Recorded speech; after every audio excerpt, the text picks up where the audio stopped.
What's up, everyone? Welcome back to another review. This time we're taking a look at Daredevil, but the director's cut of the infamous superhero movie starring Ben Affleck. Alright, so I'm going to make this review as short as I possibly can, and just to tell you that the director's cut of Daredevil is an extremely underrated superhero movie.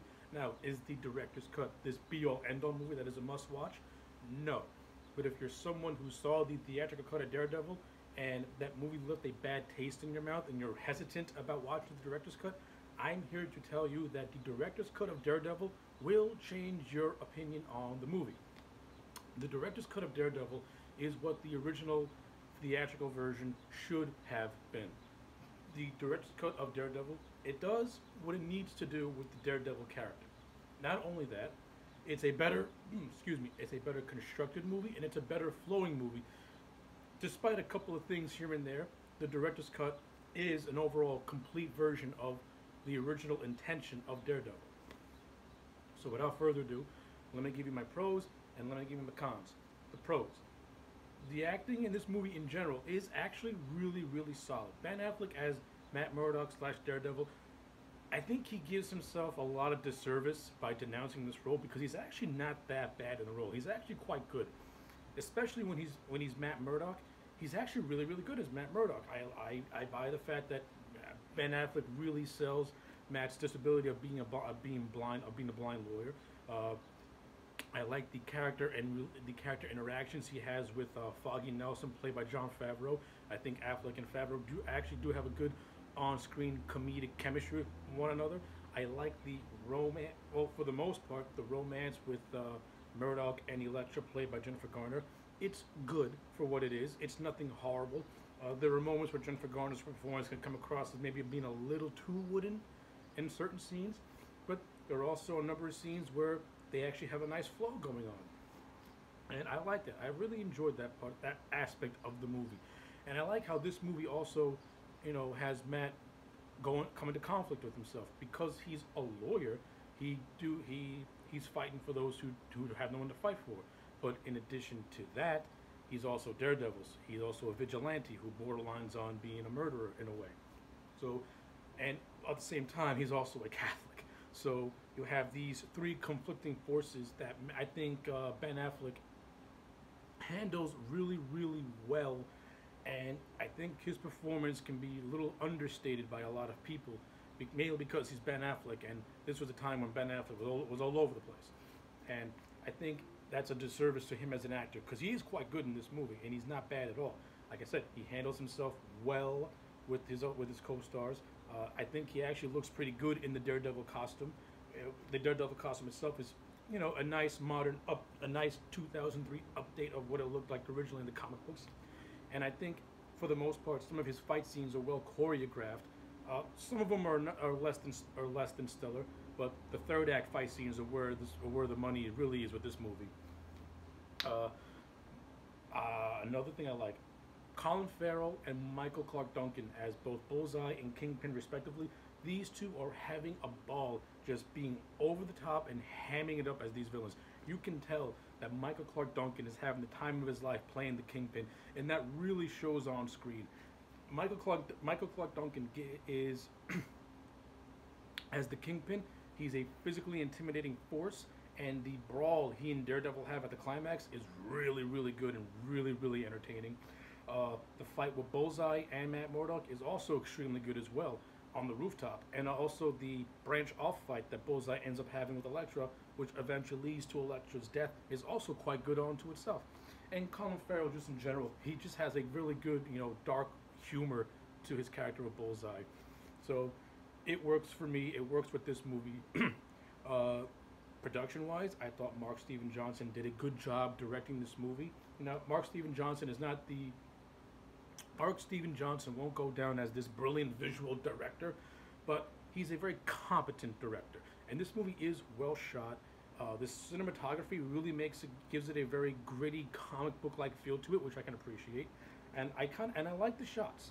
The shots, there are some good-looking shots in this movie that really stand out. And a lot of those shots are taken right out of the Daredevil comic books. Like there's this shot of Daredevil holding onto the cross, the shot where Bullseye stabs Elektra with with the scythe. You know, you got some good things in this movie visually, and Mark Steven Johnson. You can tell that Mark Steven Johnson wanted to make a movie that was going to visually stand out, and for the most part, with certain scenes, I think he did an okay job with that. It worked for me. Another aspect of this movie I like, the director's cut. You have a story that is actually quite interesting. It's nothing groundbreaking, but it's interesting and it plays into the character of Matt Murdock. So pretty much he and Foggy are trying to get this gangbanger named Dante Jackson out of jail. They're pretty much his lawyers trying to clear his name because he's being framed from a murder. We find out that the whole thing's a big conspiracy and that Wilson Fisk is responsible for this person's murder by using his right-hand man, Wesley Owen Welch, to kill this person, who in turn was working with Ben Urich, played by Joey Pantoliano, by giving Urich information about the identity of the Kingpin. So the Kingpin had this person killed by his right-hand man, Wesley Owen Welch. And the movie becomes pretty much a big conspiracy, which is actually pretty good. It plays into who Matt Murdock is as a lawyer. He's doing investigative work, while at the same time you have the character of Ben Urich doing his own investigation into not only the murder, but into Daredevil himself. When we get to the big revelation at the end that Urich knew who Daredevil was, knows who Daredevil is, and Matt Murdock, but because Murdock and Urich, throughout the course of the movie, kind of develop a mutual respect for one another, Urich does not reveal who Daredevil is. So I thought all of that was handled really, really well for the most part. Really, really well. So yeah, those are my pros. Some of my negatives. This movie does have very janky CGI in it, and aside from the third act, the majority of the fight scenes, they're kind of just there, kind of weak. When the first initial meeting between Matt Murdock and Elektra is kind of just bad. They just meet in a coffee shop, and it's really flimsy as to get these two together. And then they just have a random fight in the park with Murdock trying to get Elektra's name. For some reason, they have to go through this whole fight in a park just for they got to get the name, which was just random. I mean, the fight scene is entertaining, I guess, but it's kind of stupid in a way. This movie also covers Daredevil, Matt Murdock's origins from when he was a child, and I think that goes on way too long than it has to. We don't see Ben Affleck. We don't see Matt Murdock as an adult until like almost a half hour into this movie, because there's a good chunk of time that's dedicated to him as a kid. I would have cut at least 10 minutes out of that and made it an even 10 to 15 minutes top with his origin. We don't really need to see every single detail of him as a kid. We just need to see this. His father was a boxer. His father's a washed up boxer working for the mob. Matt Murdock sees his father doing random shit. He gets blinded. He and his father have a secret pact that they're going to stand together and stick up for the little guy. He sees his dad get killed. Well, not sees his dad get killed. He sees it. His father dies, and that's when Matt makes a secret pact to want to fight for Hell's Kitchen, New York. That's all we needed. But I think the prologue goes on a little too long in this version. You could have cut some out, and the movie would have flowed a little bit better. There are some side characters that really don't go nowhere. Some are utilized okay, and others are just there. The character of Karen Page, she's in this movie. She has maybe 2 scenes, and that's about it. She doesn't really, and she kind of does play a factor in her second scene because she helps Foggy unravel the mystery of who killed Lisa Tazio, the woman who was killed. So okay, she's utilizing that. I mean, the movie could have maybe used a little bit more of that. I would have also liked to have seen more of a parallel between Matt and Urich's investigation on investigations together.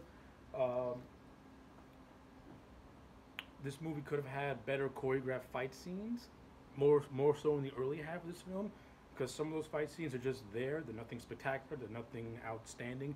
They're just there. They're just very, very basic, and they're just not very memorable either as well.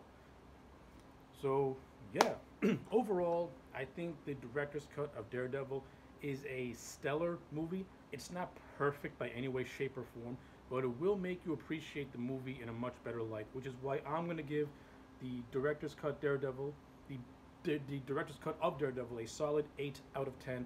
It's a movie that deserves to be recognized better than what it should. Do not watch the theatrical cut. You don't need to.